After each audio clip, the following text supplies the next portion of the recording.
বিভিন্ন সেক্টরগুলোতে ফেসিবাদ আবার পুনরায় মাথাচাড়া দিয়ে শক্তিশালী হয়ে উঠছিল।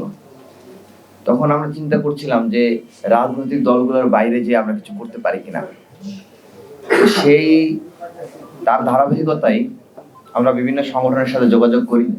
প্রাথমিকভাবে 35টার কাছাকাছি সংগঠন যারা জুলাই স্পিরিটকে ধারণ করে বিভিন্ন কার্যক্রম পরিচালনা করে আসছিল, তাদেরকে আমরা ঐক্যবদ্ধ করতে সক্ষম হই। পরবর্তীতে আমাদের এই সংগঠনগুলোর সংখ্যা একদিনের ব্যবধানে প্রায় 80-র কাছাকাছি চলে যায় এবং অনেক সংগঠন আমাদের সাথে এখনো যুক্ত হতে চাচ্ছে। আমরা এখনো ওইভাবে ঢালাওভাবে যুক্ত করছি না, সময় নিচ্ছি।